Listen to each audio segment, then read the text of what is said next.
you to join us tonight to our first annual Mental Health Empowerment Session. I am Elder Joanne Cadogan, the Director of Academy to Faith, under the dynamic leadership of Pastor Jonathan and Trika Brown. Tonight, before we even get started, let us go to the throne room. Heavenly Father, we come now in the name of Jesus, thanking you, God, for this moment that we can empower and share the knowledge of mental health. Tonight we come, God, asking your blessings upon every panelist tonight. We ask, oh God, that they have been anointed and appointed to do what they've been assigned to do. Use them tonight, God, for your glory. Tonight, we're going to break the silence of mental health, break the cycle of social, education, and also spiritual. We thank you right now, God, that you will also touch the hearts and the minds of the listener. Open them up, oh God, that they can receive that there is a better way. There is another way in the name of Jesus.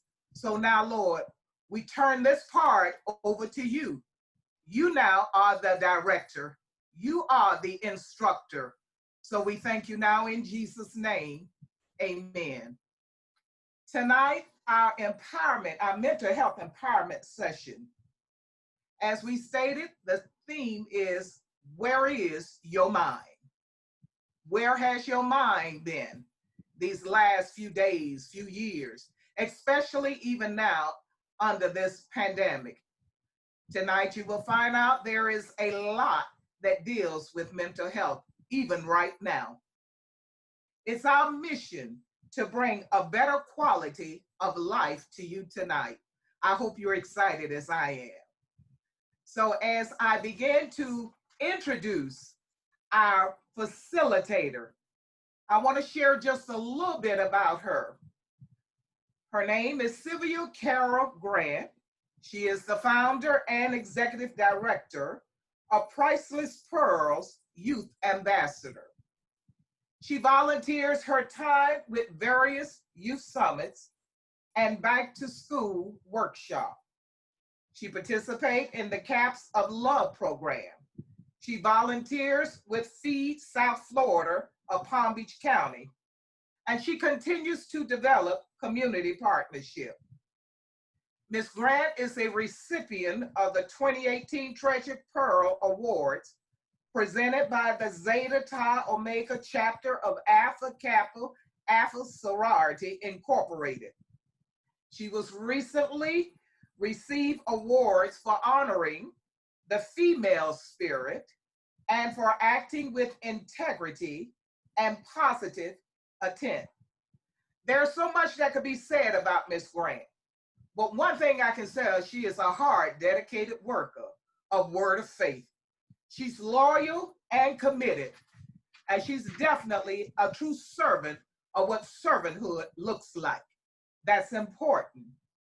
She graduated from Bethune-Cookman College with a Bachelor of Arts degree in speech communication, and she also received her Master of Science degree in psychological studies with a consecration in school counseling from Nova Southeastern University. Well, there's so much more I can say about Ms. Grant, but I'm sure if you like me, you're ready to dive in, because tonight is going to be a night. May I say, get your notes out, get your tissues out, and gather the children around, because the children, the spouses, the whole family need to be watching this tonight. So if you're ready, I now present to you none other than Sylvia Carol Grant. Thank you. Thank you, thank you, thank you so much, Elder Cadogan, for that wonderful, wonderful introduction. I am so excited to be facilitating this forum this evening, and we are definitely going to have a conversation on breaking the silence of mental health. I'm going to actually start off by introducing our panelists for this evening. And I'm going to start with introducing none other than Pastor Winsome McLean. She is a licensed marriage and family therapist, and she is also the founder and owner of Soul Care Institute. She holds degrees in the following areas: a Bachelor of Science in Psychology, a Master's of Arts in Marriage and Family Therapy, and she also holds a minor in sexuality. Our next panelist is Dr. Janelle Yates. She is a certified school counselor with the School District of Palm Beach County. And she's also an adjunct instructor for counselor education with Palm Beach Atlantic University. She holds an Associate of Arts degree in General Studies from Palm Beach State College, a Bachelor of Science in Business Technology Education from Florida A&M University. She also holds a Master of Science in Counseling, Psychology, School Track from Palm Beach Atlantic University, and a Doctor of Education in Instructional Leadership from Nova Southeastern University. And our last panelist is Miss Rebecca Talton, and she is currently a team leader with Florida Power and Light. She holds an Associate of Arts degree in Merchandising and a Bachelor of Science in Organizational Leadership will be actually conferred in December. So congratulations on that too as well. Daily, she facilitates and mediates social issues in the work arena and in the church. She also helps maintain mental health, stamina regimens, and she creates safe environments. And I would like to add that all of these women who are the panelists, they are phenomenal women of God, first and foremost. But they truly have a heart for the topic, and they also have a heart for people, and they care about people's souls, for first and foremost too. So I present to you all none other than these phenomenal three ladies who are joining me this evening for our conversation. So we're going to go ahead and get started. And I'm going to start the conversation off just by saying we all know mental health is important in every stage of our lives, from childhood, adolescence, and also adulthood. And this question is for everyone. Why is mental health so important today? And anyone can jump in and start. Well, yes, go ahead, Dr. Yates. I was going to say that what we have to remember is we have our physical health, and our physical health is just as important as our mental health. If our mental state of mind or our state of mind is not well taken care of, or we are not in the right state of mind, it affects our body, and the same goes for the body affecting the mind. So it's very important for us to take care of our mind just as well as we take care of our body. A lot of times we'll go to the doctor, we'll get treatment for different physical ailments, but we don't take that same, use that same importance or make that I'm sorry, I can't remember the word, an important thing to do for our mental health. That's really good, really good. And I would just say that mental health is important because of the multiple implications that come with it. So for example, I found this number, $16.3 trillion between 2011 and 2030. That is the financial impact that mental illness will have on the American economy. So when we think about it from an economic perspective, our mental health is absolutely important. So from a spiritual perspective, it's important because when I have mental illness, my perception of Christ, of God Father, can be skewed. And so that impacts my relationship with God to a certain degree. So we have economics, we have our spirituality. Lastly, we have our physical body. The ACEs, which is a tool that I use with my clients, is a tool that assesses our childhood trauma and makes a direct correlation between childhood trauma and medical issues, things like cancer, diabetes, etc. So why mental health? Because it has a far-reaching impact on every area of our lives. That's good. I probably would just add to that mental illness or mental health is the disabling force for everything we do. So not only in the church, not only in your life in general, but as you develop and you grow your academics, your engaging in the work community, it's all affected by how stable your mind is. And if you can't get stability in the mind, you can't really be all that God created you to be. Amen. That is so good. That is so good. It definitely affects everything that you do, your daily living, your relationships. It determines how we handle stress related issues. Also, it determines how we even make choices in life too as well. So it affects like everything, everything, and people don't really realize it, but it truly does. Pastor McLean, I heard you say about the trauma, the ACEs and the adverse childhood experiences that, in the counselor world, we all know about. I want to ask this, we'll pose this question and everyone else can answer too as well. How does trauma affect adults and children's mental health in general? Yeah, that's such a good question. And so let me start with the children. Usually when a child goes through or experiences any level of trauma, they create their own internal narrative because usually the adults in their life don't take the time out to give them context to what it is that they have experienced or been through. And so when a child creates their own narrative, usually it's incorrect. And that narrative usually follows them into adulthood, and they live out their adult experiences based on that internal dialogue, that internal narrative that they created. So they'll end up with a certain type of person or in a certain type of relationships, or they'll make certain types of decisions, right? And it will be directly correlated to the fact that they had that traumatic experience. So for children, trauma, it's so important to provide a space for them to process their trauma, because if they don't process it, they'll make up their own story. And their narrative is going to follow them. Now, as far as adults, how does trauma impact adults? And that's just one area as far as children go. Not wanting to give an extended answer, but getting to the point, right?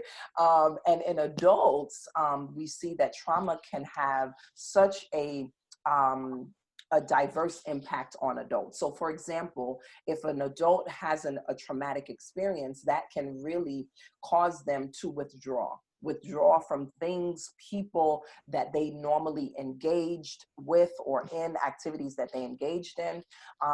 It causes mental illness to occur many times because of the traumatic experience. So the inability to make sound choices, decision, judgment, the inability to cultivate meaningful relationships, that can also be a byproduct of trauma. And so you may dive into what traumatic experiences are, but they run the gamut. I can't tell you that you didn't have a traumatic experience when you were in that car accident. For you, it was a traumatic experience, right? Maybe for me, it was maybe traumatic, but I bounced back pretty well. So I cannot gauge or tell you that, your experience wasn't as traumatic as mine was. Because sometimes we like to compare our trauma. Yeah, so that's my short answer. That was a good answer. Good answer. Um, if I can kind of piggyback on what she was saying, just like she was saying with the trauma, you can't tell anybody how their trauma is, because sometimes the trauma is either it's real or it's perceived. So it might not be a trauma that really actually happened, but they might perceive it to be one. So that's still traumatic. Right. The other thing is trauma also affects the way a person interacts. And I think you kind of said that, Pastor McLean, that how they react to people and how they interact with people. So for children and adults is, it's kind of the same thing with trauma. It affects every facet of your life, and it might be in small ways and it might be in very big ways depending on the trauma or traumas. And usually there are multiple traumas. Exactly, following the situations. So I saw it from a perspective, it kind of piggybacks on what both of the ladies are saying, but that when adults and children face a traumatic situation, that they kind of go through like stages. Like sometimes they're like in a stage of shock and then disbelief that whatever happened, especially if it has to do with death. They may be fearful, sad, angry. I think about when you're talking about children in a classroom, and sometimes you have these children who have encountered something very traumatic at home, and then either they go very silent and withdraw, or they become angry and they're flipping desk, and you can't figure out what is going on. And it comes from something that has happened that drives them to that. I think that also it takes you to a place of sadness. Some people get sad, but then they get into long-term sadness, which is depression. So I just think a traumatic occurrence will take you through a lot of different emotions, and it could take you on this roller coaster of emotions, both adults and children. That is so true. And of course, as we said before, we see that daily in the kids having those traumatic experiences, and they act out because of those things that have happened to them. And Dr. Yates, while we're talking about children and education, what are some educational needs and difficulties you see probably on a daily basis that our children display?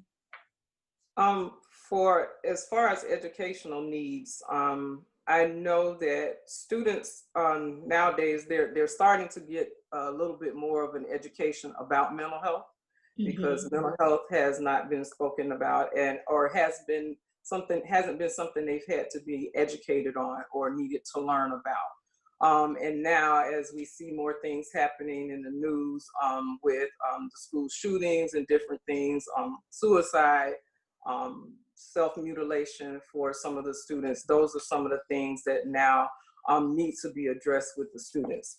So I think that's more of a need. So being able for them to get that education and understand how mental health is important to them. I was surprised this year when we presented that information to our students, how receptive they were to it. And some of them, didn't really take it very seriously at the beginning, but as we got into it a little bit deeper, they understood the importance of it, and they really opened up and kind of shared some things with us.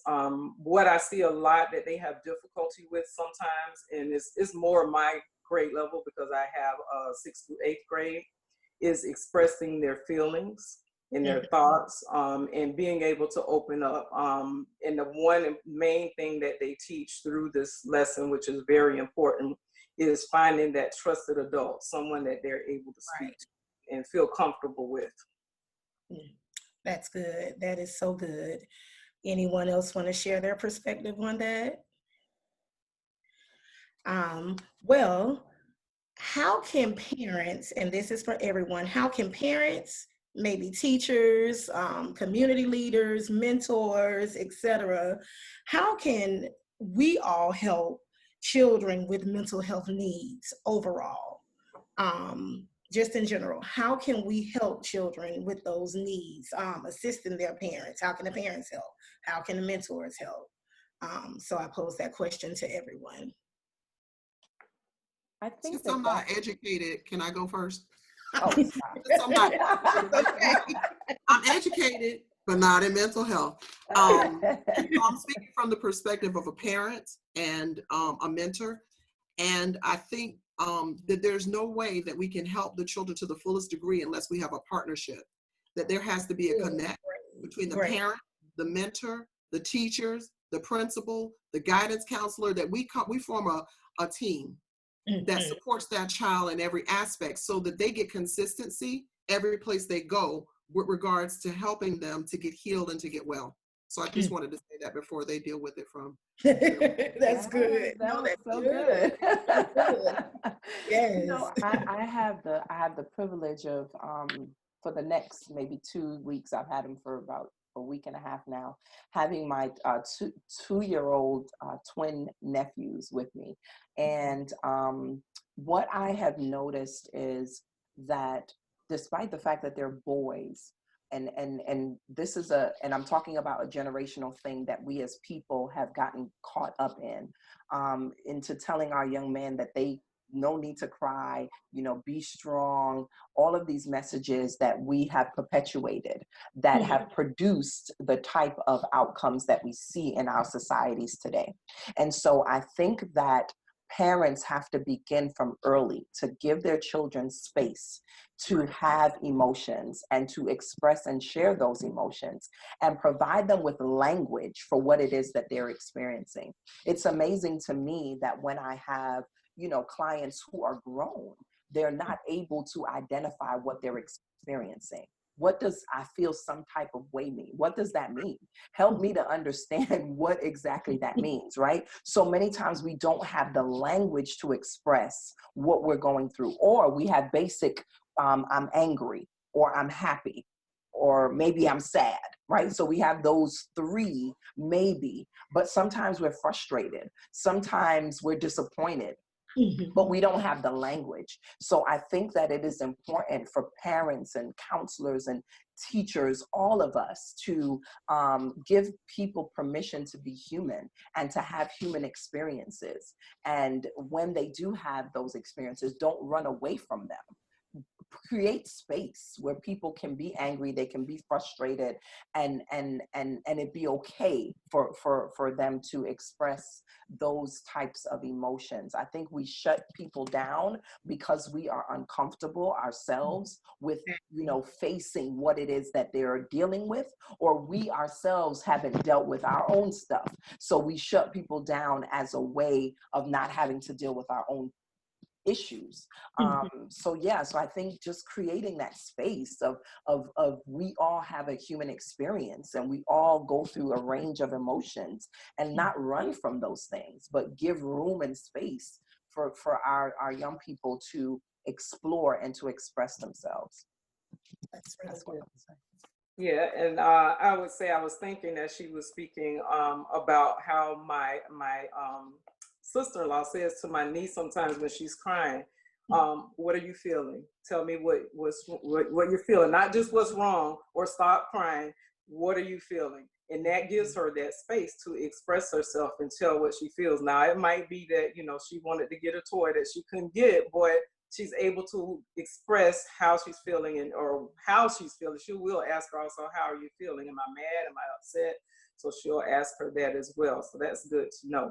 But going back to your question, Sylvia, I think that the parents and everybody, just like Ms. Talton said, we do need to be a team. You need to work. If you have children, you need to work with the teachers. You need to work with the school counselor. You need to work with the assistant, whoever it is, to make sure that you know what's going on with your child. And if you know something is going on with your child and they don't, let them know, because sometimes that affects how things are going for them at school that they may not know about. So for me, it's just education all around, educating yourself about what's going on, make sure others are educated, and making sure your child is educated, or any adult that may need some education on what is going on as far as mental health. Because I think now that we're talking about it more, people are starting to get help for mental health issues that they may have, and also being able to take care of themselves better as far as mental health. This is all so good. It's so much I can say right now. Working in an educational and social setting, seeing this on a daily basis, even dealing with girls with my mentoring program.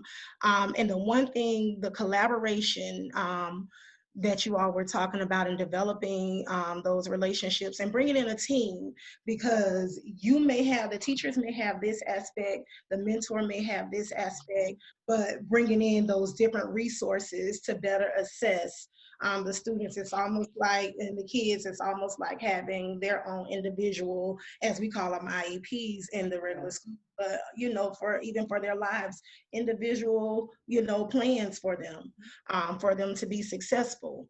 And I think a lot, and I hear a lot about the stigma behind mental health.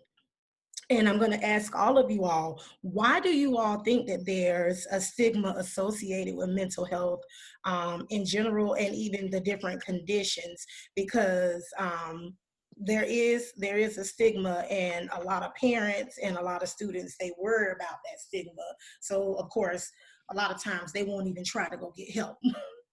So why do you all think there's a stigma? I think there's a stigma because we have mislabeled what people are experiencing. Very good. We've just mislabeled it.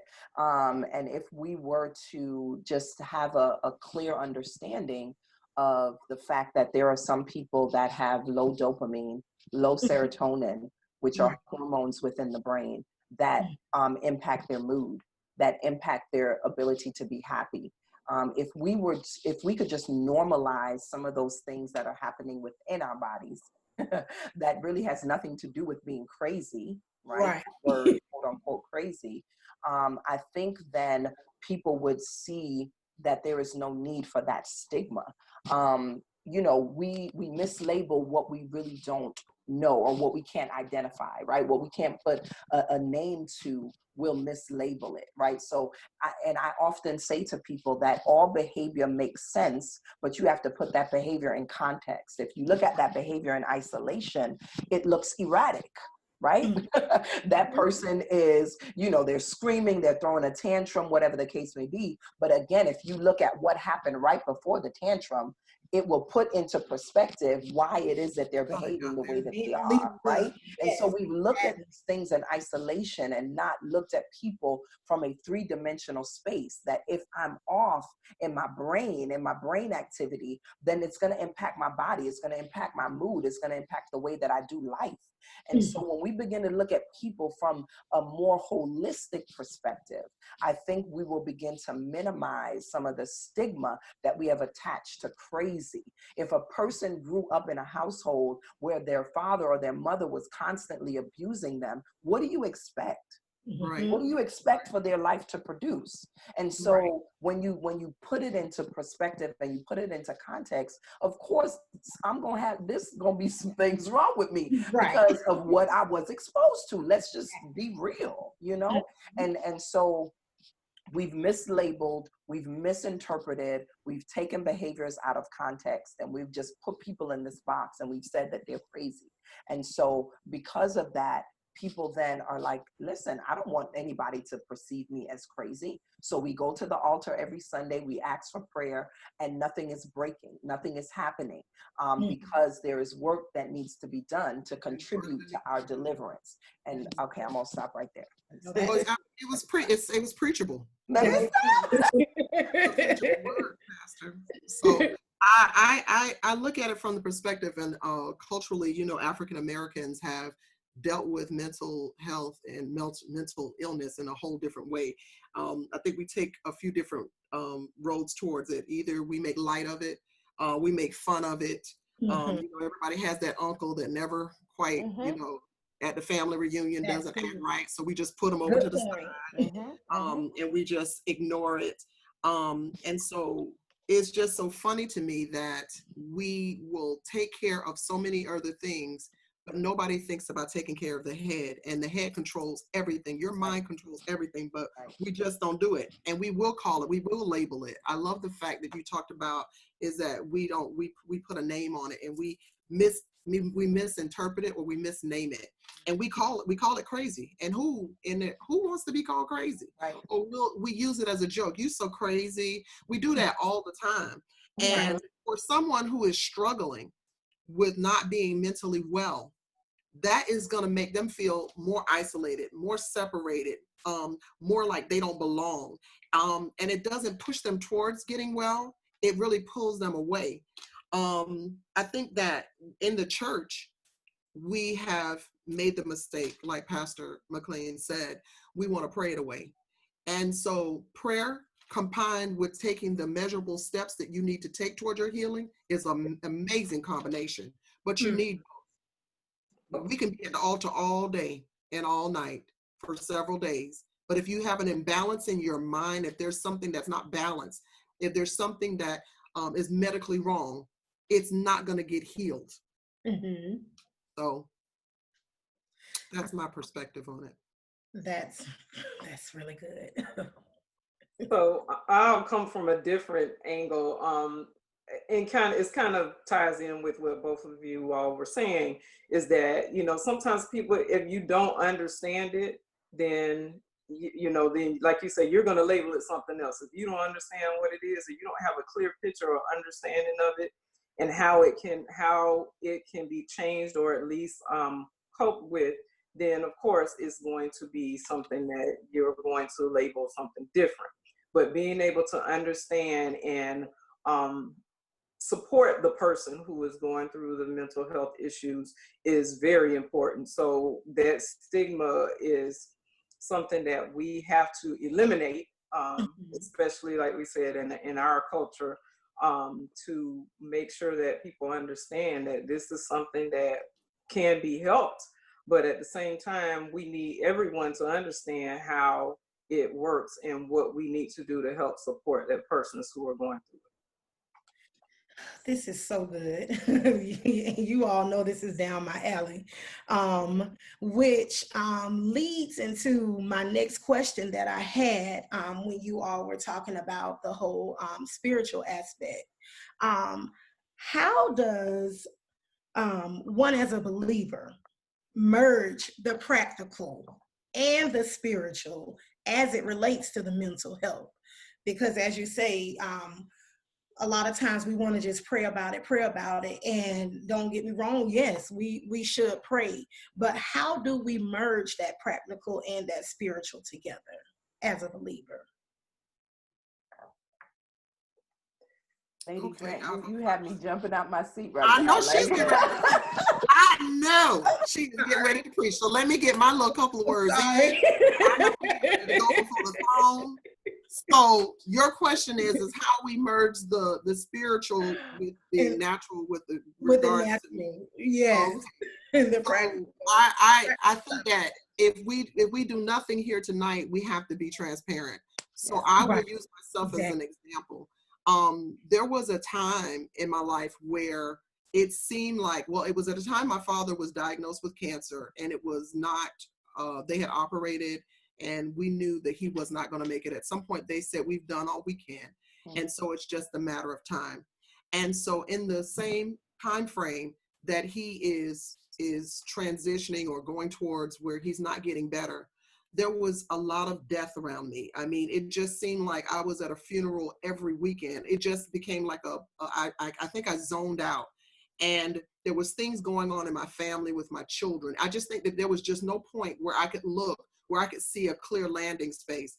On my job, there were people. And then I think one of the things that's hard, and like I said, I'm not in a position where I'm a doctor, but I do mentor, and people, for whatever reason, God sends them to me. So here I am depleted. And people are coming to me, asking me for help, pray for me, this is going on. And I remember my daughter saying, how can you pour from an empty pitcher? Yes. I just told someone that the other day. I'm sorry. And I thought, my daughter has to come and tell me that. And so I remember two things, and I will never forget it. And it's kind of funny because we're on the line, and Pastor Trika being the pastor of this church, there was a conference, and I was desperate to be released because at this point I had been sad for a while. So now I am depressed. I don't know I'm clinically depressed, but I know I am not like myself, and I'm showing up to church, and I'm going to work. I'm all the places I'm supposed to be, but I am sad to the point where I'm getting angry because I'm like, y'all don't see me? You don't see me suffering? And nobody could see it because there was no outer thing that showed that said, I am going down. And so I knew I needed to get myself out. So I go to this conference. And so being the person that I am, when I'm the person that's supposed to be the stronger one, Pastor Trika confronts me and she says, are you okay?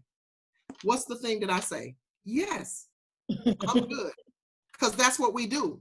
We don't tell the truth. So we can't expect people to come and get us if we don't come back with truth. She asked me again, are you okay? I said, yes. She asked me a third time, are you good? Because I just really want to help you. And I said, no. Right? And the next thing I knew, I was laying on the floor crying. That's not the point. The point is I got my spiritual release. But after that, I went to a counselor, a therapist, who helped me to walk out the steps of my full healing. It is important to have a spiritual release and get spiritually free. I'm telling you, I needed that.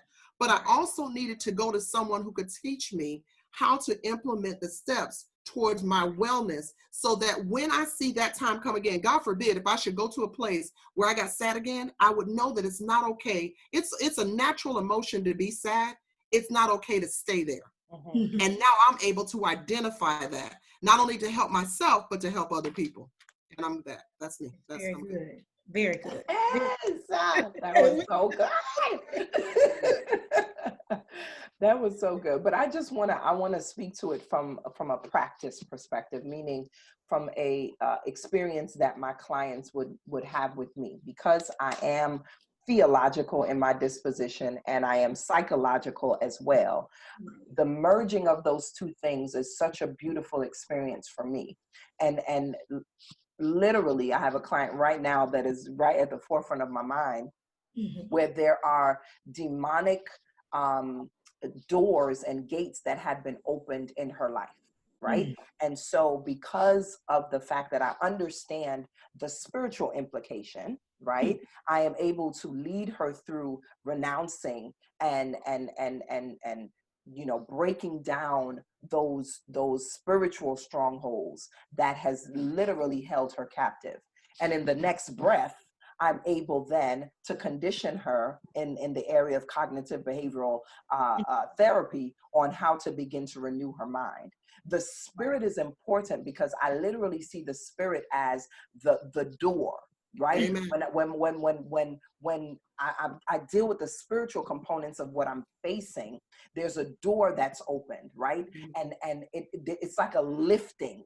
Amen. Now I can sit in the presence of somebody who is trained and they can begin to walk me through that process. It's like that person who's been an alcoholic for 21 years. He goes to church and gets deliverance, right? We don't just leave him there and say, oh, all is well. No, we say join Alcoholics Anonymous so that you can learn how to maintain what God has supplied you with. He supplied you with a healing. He supplied you with a deliverance. Now I need you to learn how to live free. You've been bound for 21 years. You still got that taste in your mouth. All you need is the right condition and circumstance to revert right back to what you just said you were delivered from. Amen. Yes. Yes. Amen. Amen. Amen. That is. I knew she was going to take us there. Oh. And you know what, Sister Carol, can I just say that I think that everybody's familiar with Iyanla Van Zandt, and I love when she when she's training people, and she said, you got to do the work. Yeah. Mm-hmm. And You got to do the work. that's exactly what I was going to say, because we know in church and just in general, we know faith without works is dead. It And is. so without putting in the work, the spiritual portion, you can't, you have to merge them both, because you have to put in that work to know what regiment you need to be on, to stay well or what have you. So that's one way you merge the practical and the spiritual. Mhm. So, whew, it's so good, so good. And and again, while we're on the spiritual aspect, what are some things that you all feel that or the role does spirituality provide for mental health? What are some roles or some things that spirituality can provide for mental health? For me, I say, and this is just, from my perspective, a positive outlook. Sometimes when people are dealing with, mental health, they have no hope, no, Right. just they feel helpless. Mhm. And even if they don't have that support, looking to a spiritual being or whatever spiritual spirit they follow will help them to get through that. If people don't have some type of spiritual support, then a lot of times they don't know where to turn, and so they're just kind of lost out there. And that's where sometimes support of a friend or anyone who's in their life can help. But then if they don't have that, they can always have the spiritual support. Amen. That's good. Yeah, and that for me is such a loaded question, and I just Yes. there's so many things that come to my mind though when you say that, because number one, when we look at that scripture, renewing our mind, it is literally saying that Holy Spirit will help us to create new pathways in our brain. And so to me, my spirituality is the foundation from where my healing will stem from, or from where my healing will grow to, right? It's the foundation, because it sets the stage for what I allow God to do in my life. And so I'm so blessed. I'm so blessed, and I count it as such a privilege to be a saved, sanctified, Holy Ghost filled, tongue talking, devil chasing woman of God who is also trained in the area of psychology. Amen. Because I can create a space for my clients where their spirituality is never minimized. It's Right. never put on the back burner. If Amen. you want prayer, let's pray. We gonna speak in our heavenly language. Let's do it. Let's do it. If that's what you need, let's do it. But a lot of times, as children of God, sometimes we don't pursue counseling because we're pursuing secular counselors who do not have a way to create a space, right, for us to explore our spirituality as we're on our way towards our healing. So it's very important that when you are in pursuit of a therapist, that you make sure that that person will provide space for your spirituality to be a part of the regimen, because that's the foundation that we stand on. I think also spirituality gives peace. I know that when I'm in the presence of God, I feel peace and I feel safe. And I think that's important for someone who's struggling with mental illness. Also, they get to surrender to a power that's greater than themselves. Yes, yes, yes, you are so right. It provides a release and and that comfort.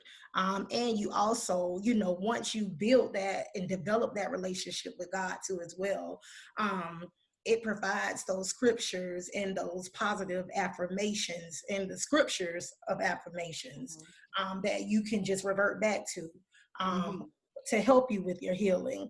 And in God, as you all said too, is always a safe place. So he provides you with that safety too as well. Oh God, it's so good. It's so many directions I want to go right now, and I'm trying to stay on track.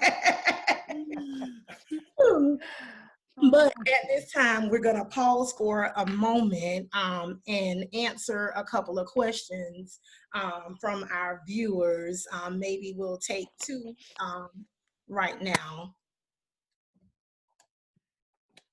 Wonderful. Great. So I've been following the chat as well as the question and answer time.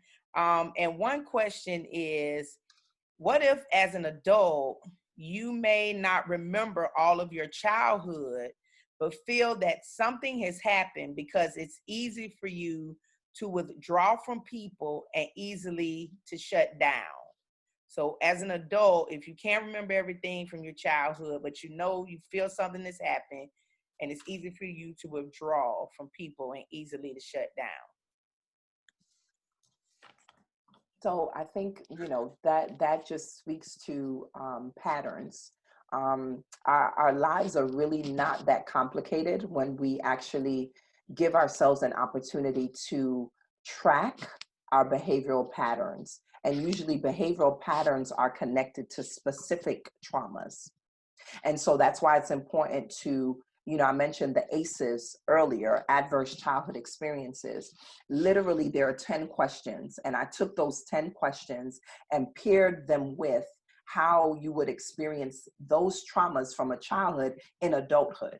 And so there are patterns that a counselor, a therapist, a person with insight, they can help you to decode, so to speak, some of the things that you may have experienced based on your behavioral patterns. So we don't necessarily have to remember a lot of things, but not remembering is an indication that there was trauma. Something happened. Because we suppress many times when there is a traumatic experience. So yeah, I would say to that person that, yeah, there was probably some significant trauma, and that's why you can't remember. And if it's important to you at this stage in your life, I would say definitely to take those necessary steps to really begin that conversation.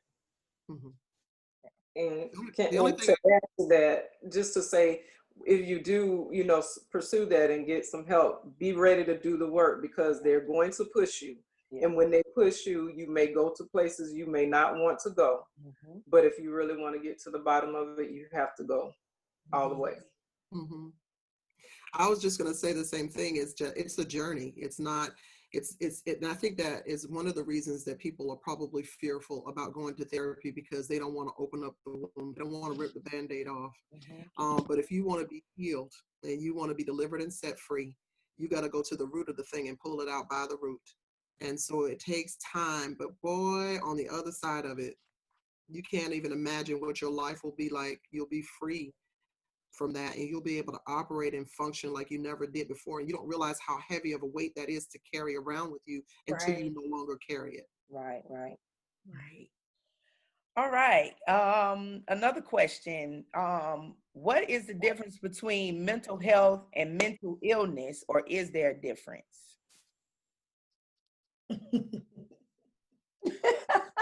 Yes, and yes. We all have mental health. That is just the way in which we maneuver through life, the way in which we make decisions, the way in which we sustain relationships. So mental illness then is an interference in our ability to make sound decisions, an interference in our ability to maintain meaningful relationships. So yes, there is a distinct difference between, we all have mental health, but we might not necessarily all have mental illness. And there are degrees to our mental illness. So just because, I have an inability, I always end up with Roscoe. Okay, I always end up with Roscoe with the gold tooth in the front of his mouth. That's who I end up with, right? But does that really speak to my mental illness? Maybe, right? But again, we want to understand that there are degrees to mental illness. But we all have to secure and maintain our mental health. And a lot of those different mental health illnesses / conditions, we hear those terms a lot, but a lot of them, the terms are depression, anxiety disorders, bipolar, borderline personality. It would take a whole nother Zoom mental health to even dive into that portion, which, when you hear the definition of those different mental health illnesses and conditions, you take a look at yourself, because I can remember when I was taking the courses in my master's, I'm like, ooh, I may have a piece of this disorder and this one, and being truthful and merge them together. So that would take a whole nother Zoom. But just some of those different terms that I named, those are some of the mental illnesses that she was referring to as well. Yeah. And Minister Sharita, we probably can take one more question. Okay.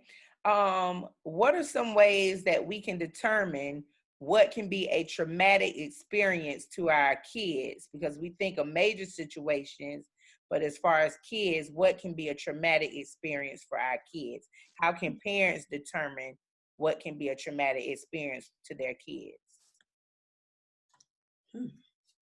You know, for me, I'm thinking one thing is simply to ask, how did this happen?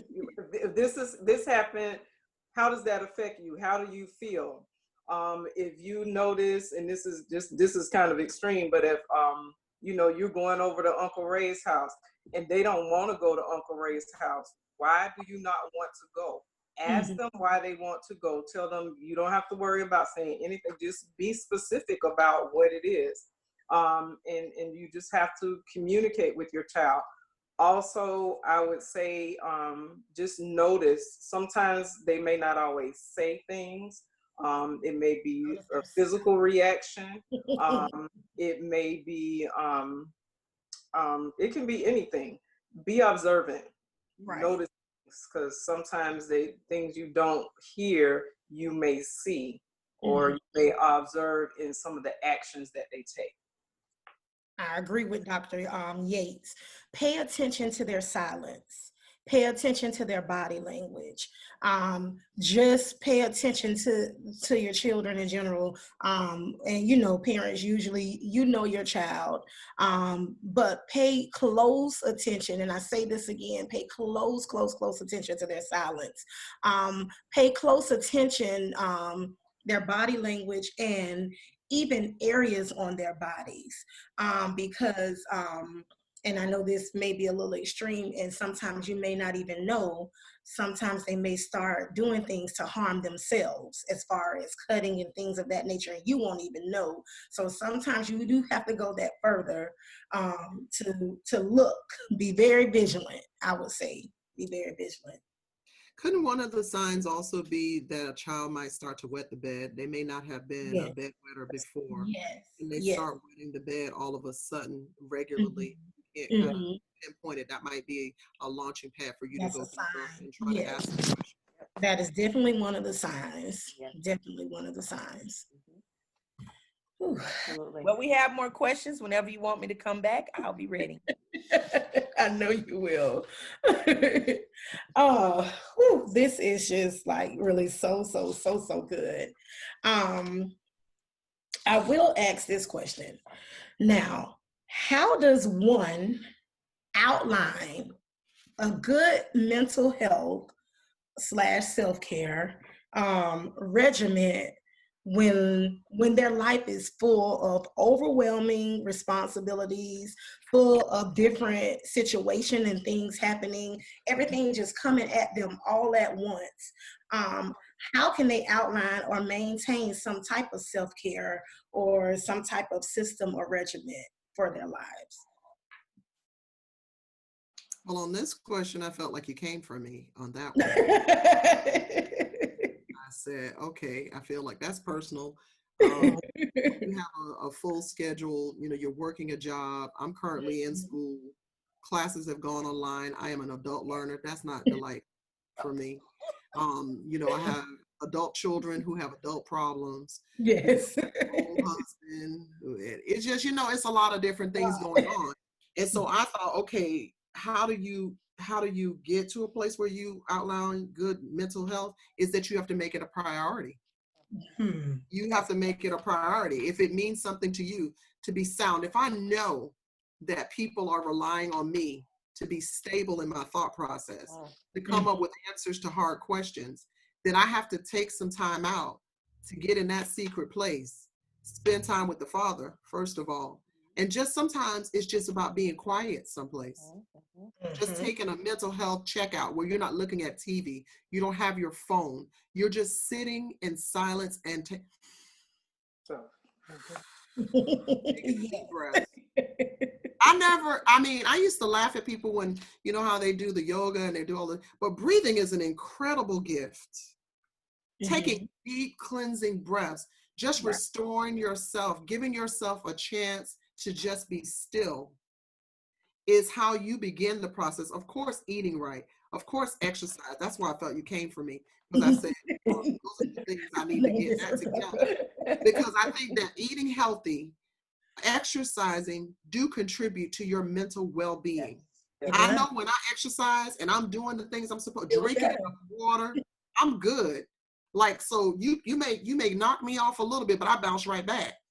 But when I'm not physically well, then I'm starting to feel bad in my body and I'm not strong and I'm tired and I'm worn down. So how can my mental stability be solid if your head, it goes from the head to the body, Mm-hmm. the head to the body. So if you Next. know that you're struggling and you can't hardly stay up past 9 o'clock because you're so exhausted, and then you can't get up in the morning when you do go to sleep, your body's telling you a story, and it starts with your mind. Mm-hmm. Very Ooh, good. that was so good. Good point. That is so good. Oh my God. Because sometimes we've gotten to in culture, we've gotten to a place where our answers need to be so deep. They Right. need to be so deep and profound. You know, we want the Greek and the Hebrew about Yes, we need to self-care. make it applicable. We need to help the No, people. go drink some water and get some sleep. Yeah, Like, Yeah. go to bed. Yes. Yes. go Let's not walk make it home. outside, get some fresh Get air. some Like, fresh air. yes. Yeah, It's not that deep, it's y'all. not that deep. It's really not. Oh my goodness. And Oh, but if you need a counselor, then you have to make the necessary steps to move in that direction. Amen. And the one thing that I would say is, make sure that you have your questions ready. You're going Right. to interview this person because you're trusting them with your deepest, darkest secrets. We're not going to be willy-nilly about this, right? right. So you Right. need to have questions on their approach. What are they going to do to you? How are they going to walk you through this journey? Like, you have to, be aware of what you want to ask them, because you're entrusting them with your deepest, darkest. And so you can't just turn that over to anybody. Mm-hmm. Great. For those of you who don't know me, I love to watch television. So today I was watching this show and they had a quote from Michelle Obama, and it said, "We need to do a better job of putting ourselves higher on our to-do list." Love it. And that's so true, just like we were saying a few moments ago. And one of the things when we say we don't have enough time to do things is because we feel like we're responsible for someone, which we are. Usually we're responsible for doing something for someone. But then we also don't think to ask for help in order to get through the things that you need to do. But it's also okay to ask for help in order to relax some and get help for your mental state of mind. So asking for someone to help you with things you need in order to get your check off yourself on the mental health, on your to-do list for mental health. Pencil yourself in. Yeah. Love it. Yes. That is so good. So, which brings me to this. What advice do you have for people who are embarrassed to get help, and kind of talk about what's their next steps? And going back to what Pastor McLean just said, was about making sure you're picking the right person. When you go, make a decision to pick a person that you need to see. But it's better that you, even though you might be embarrassed, go ahead and choose a person, because you don't want to be in a position where someone chooses you, where you're forced to have type of mental health. So it's Yeah. better to be able to have that decision be able to make that decision yourself rather than having someone make it for you. Am I making sense? That's good. Makes a lot of sense. That's very good. That's good. That's good. And listen, I try to be the poster child, and I loved that you asked this question because it provides me with a transparent moment that I have to have a counselor myself. Please understand that your girl goes and she sits on the couch. Absolutely. Because I need a space where I can be open and honest and angry and mad and frustrated and they're not going to judge me or say, isn't she the pastor? No, I need that space. So y'all say what y'all want to. I'm going to go and get all of this together because I have a responsibility to the people that look to me. And so I have to ensure that I'm providing myself that space. So that's how I deal with the stigma, child. I just let people know I got one. You want his number? He a real person. Like, and that is so true, because if you don't have someone, especially, you know, that you can go to and release those different things, what have you, it stays bottled up and it festers and it festers and it builds and it builds. And then you explode and you have to deal with it when it's down here. You know, deal with it when it's at prevention before you have to have an intervention. right. Yeah, Oh, for that's sure. Yeah. For sure. Yes. I think also too, just kind of like in a tangible space, we talk about people feeling embarrassed. They should know that there are a lot more people who go to therapists than they think. Exactly. And at the end of the day, is it more important to you what people think or that you get well? Exactly. Exactly. So, so good, so good. And even with people in their unstableness, what are some ways and how can they confront those different areas of being unstable? I mean, I think that we cannot confront what we don't accept. And I'm real big about self-awareness. I shouldn't know you better than you know you. That's one of my staple sayings. I should not know you better than you know you. And so once we get to a place of awareness, of understanding that, Lord have mercy, I keep doing the same thing. You know, I try to do something different, but then I end up right back here. Once we get to that place of understanding that, like, there are things that I'm doing that are not, they're not fulfilling me, they're not serving me well, they're jeopardizing the relationships that I have. We have to come to a place of acknowledgement. That's the only way. There's a theory of thought called motivational interviewing, and it talks about the contemplation stages that we see people come into therapy with, right? Even if you're in that pre-contemplation stage, you don't really know if this is something that you want to do, just do it. Just do it, and you'll figure out the rest as you go, you know. But I think it's the key thing is for us to come to a place of self-awareness where we can track our patterns and the same things that people keep saying the same things about my attitude. Right. Everybody can't be wrong. Everybody cannot be wrong. Right. So at some point, I have to take inventory and say, okay, like everybody keeps saying the same thing. Yeah. So. Or you keep hitting the same roadblock. You keep coming up to the same issue. It just keeps repeating itself over and over in your life. And it's never, I think how you quality check it is it's never going to be this, it's going to be across the board. It's going to be how you present yourself in church, how you present yourself at work, in the grocery store. You are going to be authentic to it.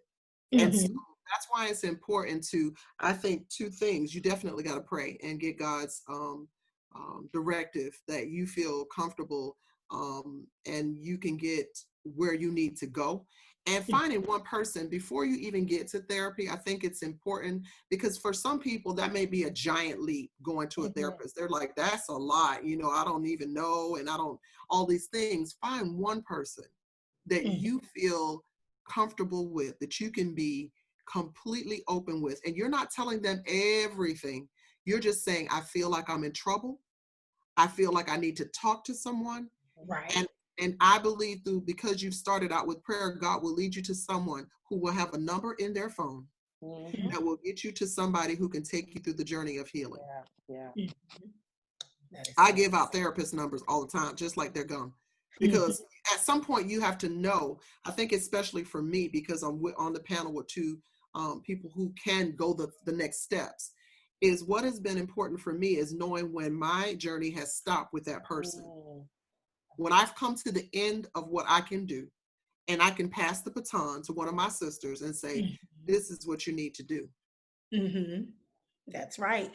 And I think what happens as we go back, even with the stigma, and we talk about the things of being unstable, and we know we need this help.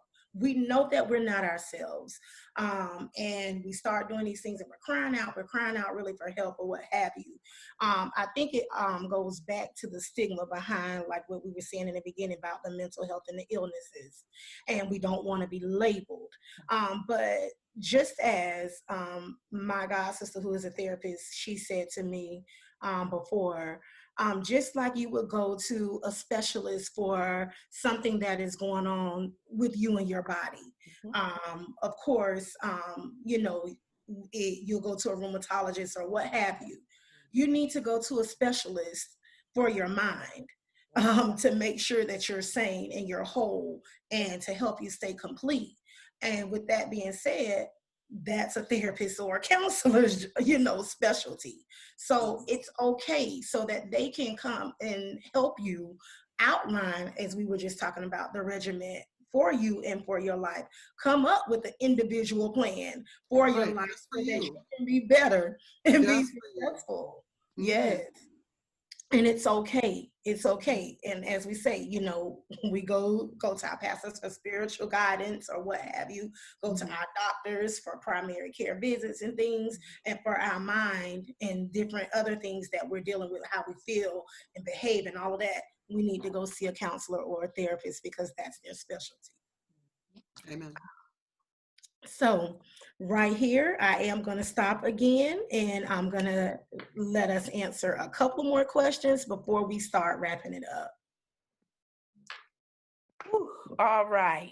I'm holding on, guys. I'm holding on. This is so good. This is so good. There's a few questions, and I know we won't be able to get to all of them. But one I think is a good one to ask.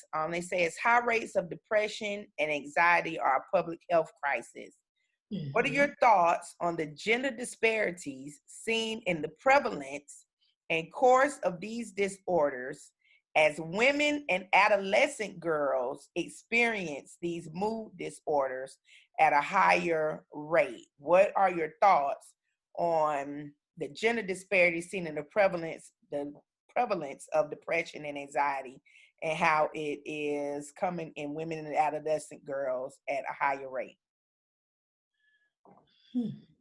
That's a lot. That was a lot. That's a lot. It's a good. And I am, just so everybody's aware, see those EDD up there, that's an educational doctorate degree. I'm not a medical doctor. But if you think about it, as women, we have a whole lot more things that go on with us hormonally. And it gets to be a combination of that. And I think, as we all know, some of the things we eat and drink, all of that affects our body and our mind. So we have to keep in mind that there are some things that we can do for ourselves to treat ourselves better. And I think we have to teach our daughters and nieces, nephews, nieces, yeah, everybody really, that you have to take care of your body.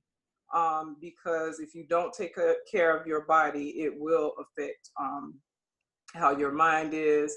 And I think that because of, like I said, going back to the hormonal thing and the food, all of that kind of affects the women a little bit more. We have so many changes that go on with our body, and I think that may be some of it. That's just an opinion that I have based on things that I've seen. in my years of life. Oh gosh. Okay. Yes. The hormonal stuff is definitely a major key. I mean, even in body development and things like that, I just think that sometimes as a people, we do perish because of a lack of knowledge, and we buy into things that really aren't true. They aren't fact. We feed our children things that we should not be feeding them, and all of that. But the key is that when we begin to look at people again from the body, soul, spirit perspective, we make different types of decisions. But I also want to highlight, and I'm going to sound a little bit sacrilegious because I am the counselor here, right? Sometimes these high diagnoses of anxiety and depression are really not tangible diagnoses. These are life issues that we're facing, and we don't know how to cope with them. We're overly dramatic. Mothers kind of coach their daughters into being this way at that time of the month. I'm crabby, I'm this, I'm that. And so a lot of it, it's learned behavior. We teach these things. And so I think that, yes, there is a high rate of anxiety and depression amongst our adolescent girls, but I think that there are so many other contributing factors that have to deal with, that contribute to that high level of diagnosing. Yeah. In the how I see it is that it comes out, the anxiety and the panic attacks and all of that come from a deeper rooted issue, from people that I see that are adults. Like, I haven't seen it in a lot of children, but children who go through these type things. And I know now, because we're talking about mental illness more in the schools, I'm sure, and they're having talks with them. And so just like they're starting to come up with all these names that they put on things, they hear about a little bit, like you said, for the lack of knowledge, the people perish. They hear a little piece of what that diagnosis sounds like, and then put a behavior that they have, they partner with it. And so they adopt it like it's some kind of a luggage. And I don't think that that's healthy, because they haven't even gone to a doctor. And I also, and this is just me as a parent, I have an issue when children are put immediately on medication. I think that let's try to work it out first before we start drugging up these children, because I hear over and over again, I know a lot of teachers, there's teachers on the line, and my sister's a teacher, and I just hear so many hard stories to hear about children who are disengaged because they're so lethargic because they got these heavy medications. And I wonder, I mean, I'm not judging, I wonder, has anybody taken the steps to find out how we got there? Right. Is it the food? Is it the diet? Is it things that have happened or that are currently happening in the home that got them there? And can we do something to walk them through getting better that doesn't involve, and even if they started out with medication, can we work to a point where they can get off of it? Because I hate to see children, and I know the teachers are probably like, wait, give them the medicine. We can't teach the other 15 kids because they're showing out. But if we just take a different perspective and try to get to the root of what's going on, there may be times where we can deal with it a little bit differently through diet, through counseling of some sort, to navigate them towards a better place so that they can be quiet in class and stay in their seat. I would also just like to add, dealing with girls, and I do work at an all-girls school. Most girls, and just even in growing up, us as women, we are more socialized to be more sensitive to others' opinions. So you can fall into, that depression state, because we're more emotional, and our coping mechanism is more geared towards emotion focused. And that's a whole nother session too as well, if we go into depth and with we that. Care, and sister, we care what other girls think. And so there's that peer pressure. And that's why you see many girls online, on Facebook and all these things, and they actually care. I always think, how is somebody bullying you online? Turn your computer off. You don't have to keep listening to people talk about you or call you names or say things about you. You have the control to turn it off. But they get drawn in because women do care girls do care about what other girls think about them. Mm-hmm. That is so true. That is so true. And they, you know, and studies have shown too as well that they will, like I said before, they will become more depressed before men, you know, or whatever. And especially those different life events that we talked about, they hit them a little harder because Right. of course we as women, we're more emotional and our heart is involved. And even as girls, you know, your heart is involved. So I'll leave that right there. Minister Sharita, I think we'll take one more question and that'll be it. All right. I have a few questions, but I'm going to ask this one because I think this will be good.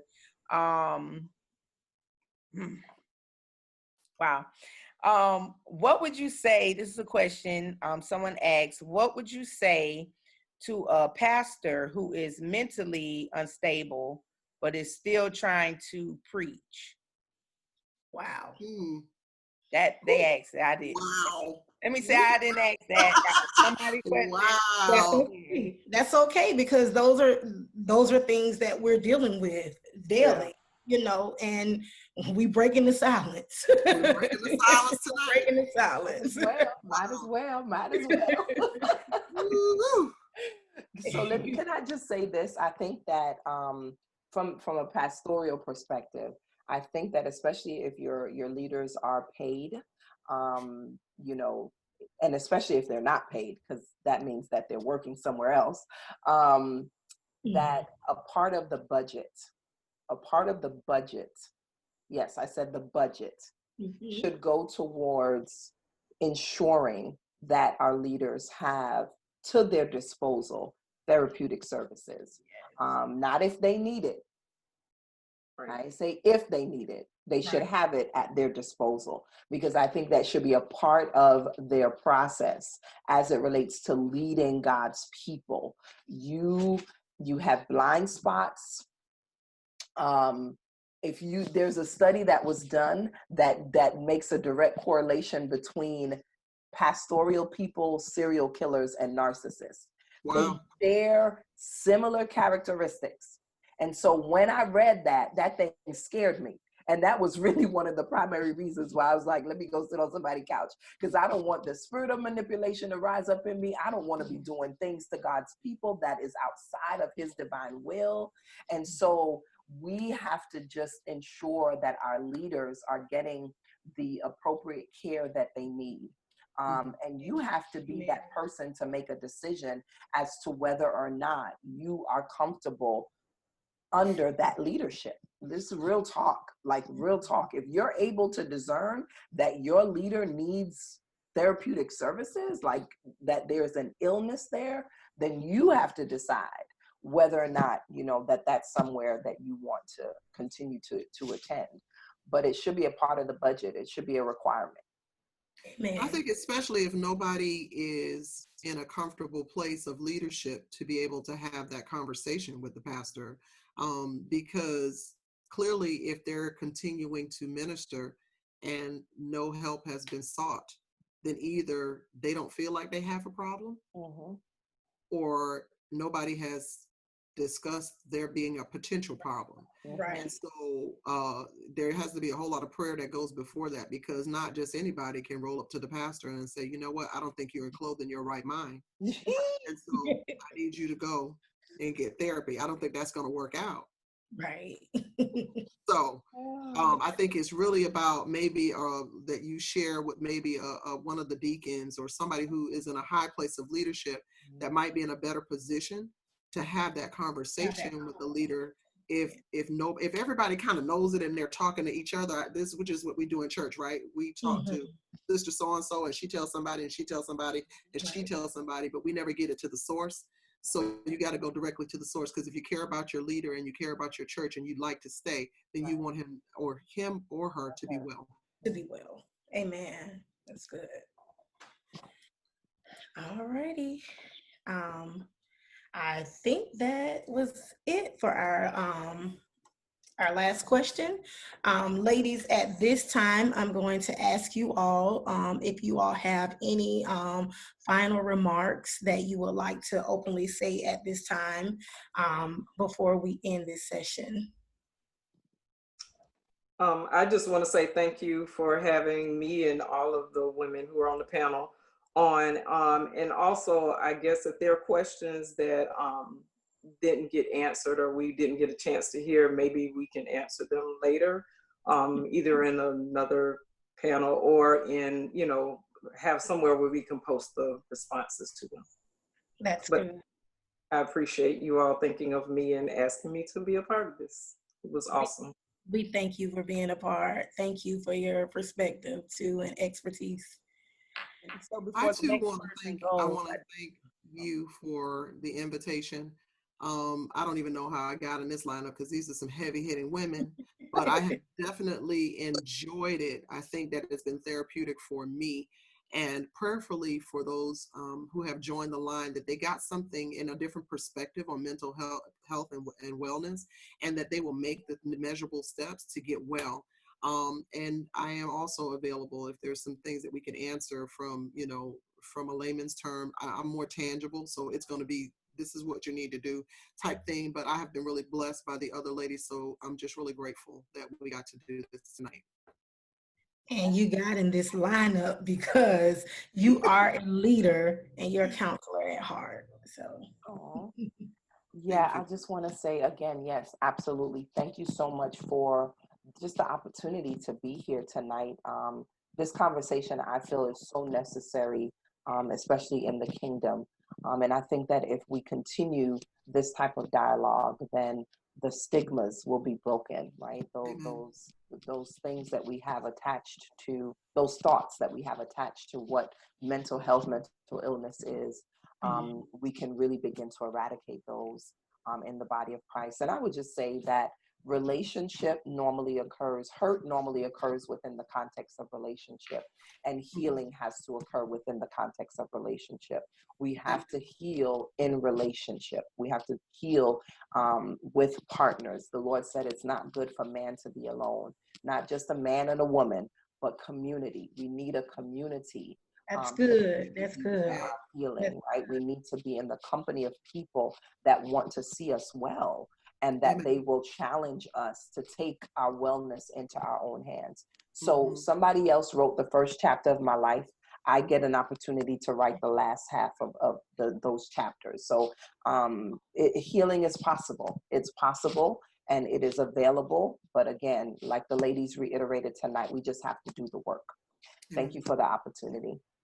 No, I thank you all for accepting the challenge to come on and speak to everyone in regards to mental health from your perspectives.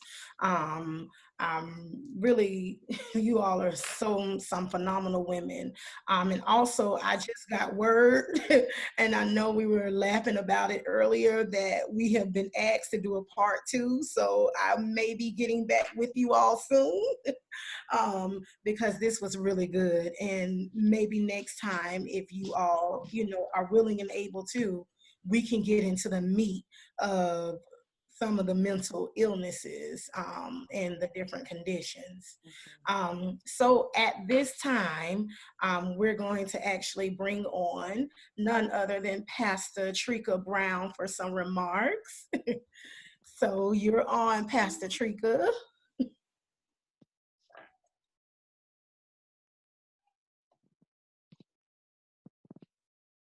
Pastor Trika? Can you hear me now? I'm sorry. Yes, Hello? we can hear you. Yes. Okay, sorry about that. Hello, everyone. Hello. I just to say thank you to the panelists for joining on us. And this has been awesome, great. I was glad to be a part of it and just hearing the things that each of you shared. I want to make sure I say thank you to Elder Cadogan and Academy to Faith. Great job. Everything was great. It's so much that was said tonight, and it's 3 things that I just want to say to everyone that took time out to join us this evening. The first one is to get the necessary help, have the necessary conversations, and do the necessary work. That we just have to start doing. There's a lot of things I believe that we keep to ourselves. And the thing is, when we're not good for ourselves, we're not good to other people. Amen. And so I want to say thank you again to each of you. This has been phenomenal, and I look forward to part 2.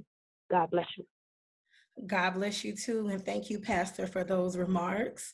And as we end, everyone, I just want to leave you all with this quote, and we will be done for this session. Again, I thank you all, ladies, for joining us on this evening. This has been, it's filled my heart. I love talking about the mind, so and actually having everyone else to hear, your perspective. So thank you again. So the quote I want to leave everyone with, and I want you all to think about this in depth. It says, I won't let my pain turn my heart into something ugly. I will show you that surviving can be beautiful. And I'm going to read that one more time in your hearing. I won't let my pain turn my heart into something ugly. I will show you that surviving can be beautiful. And by surviving, you get the help that you need. All right, everyone, you be blessed. And we thank you all so much for joining us. And we hope that you all will tune in to part 2